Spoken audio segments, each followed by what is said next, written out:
নিরাপত্তা সম্পর্কে আমাদের অনেক ঘাটতি আছে। রাস্তায় দুর্ঘটনার অনেকগুলো কারণ থাকে, তার মধ্যে একটা কারণ হচ্ছে অদক্ষ চালক।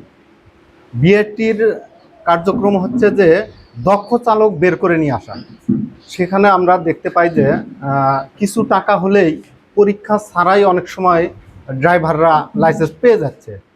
এটা হওয়ার কারণটা প্রশাসনকে খতিয়ে দেখতে হবে। এখানে একটা উদাহরণ দেই, একজন ডাক্তার যখন ভুল করে সেখানে হয়তো একজন রুগী ক্ষতিগ্রস্ত হতে পারে, মারা যেতে পারে। কিন্তু আমরা একজন ড্রাইভার যখন ভুল করি তখন কতগুলো প্রাণ যেতে পারে। আপনারা দেখেছেন ঈদের আগে বরযাত্রীর একটা মাইক্রোবাস ড্রাইভারের ভুলে দুর্ঘটনার শিকার হয়ে বরযাত্রী সহ 14 জন মারা গেছে।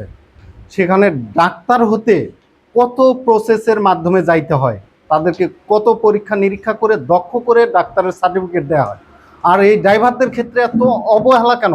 একজন ড্রাইভার, দক্ষ ড্রাইভার বের করে নিয়ে আসতে।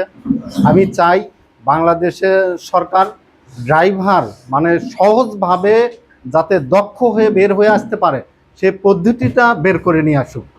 আর হচ্ছে ড্রাইভারদের জন্যে শুধু এই যে কিছুদিন আগে 60 ঘন্টার প্রশিক্ষণ বাধ্যতামূলক করছে, আমি মনে করি এই প্রশিক্ষণের পাশাপাশি ড্রাইভারকে অন্তত 1 বছর মানে হেলপারি বাধ্যতামূলক করা হোক, যার কারণে সে দক্ষ ড্রাইভার হয়ে শুরু থেকেই রাস্তায় নামুক। এটা হলে সব থেকে ভালো হবে।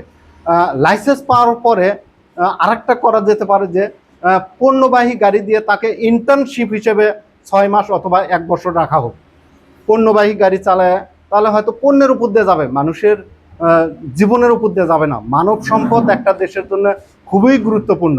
আর একটা দেশের যোগাযোগ ব্যবস্থা যে কত গুরুত্বপূর্ণ তা বলার বাহিরে।